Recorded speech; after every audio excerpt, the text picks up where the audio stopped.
Ja, dit is Hannes Visser van die Oudtshoorn Koerant.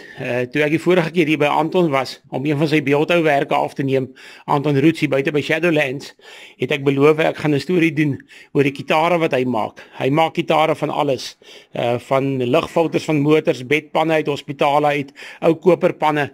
Maar ek het vandag vir Mariska Rein, 'n bekende musikant van Oudtshoorn, saamgebring om van hierdie gitare uit te toets. Op die oomblik het sy hierso 'n Martin Wanderer. Dis 'n gitaar wat Anton gemaak het volgens 'n bestaande gitaar wat glad nie meer gemaak word nie. So sy gaan op hom begin om te kyk hoe werk hy. Of hy werk.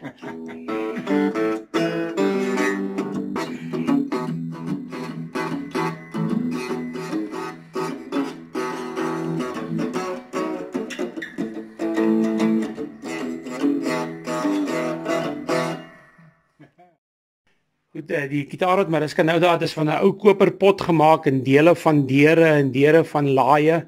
En ek wil net noem dat al die gitare wat Anton maak, kan elektries gebruik word. So julle sal nou die klank hoor van hierdie een.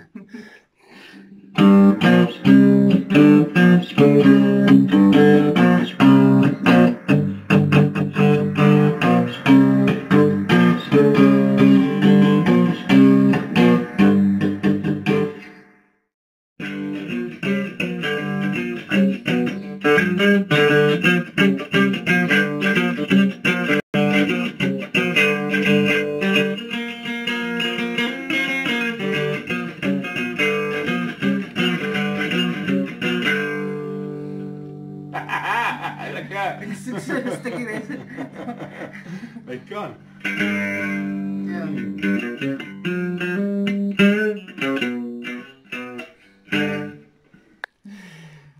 So, daar het ons na net 3 van die gitare geluister. Anton sê hy het so omtrent 15. Hier is tot een wat van 'n ou waterkan gemaak is. Anton en Maritza, baie dankie Mariska. Dat ons kon luister. En Anton sê hulle is nie te koop nie, ek weet nie. As iemand jou 'n aanbod maak, Anton. Ja, weet jy, sy wil graag verkoop. Sy vrou sê hulle staan in die huis vol, sy wil hulle verkoop. Baie dankie julle twee. Dankie.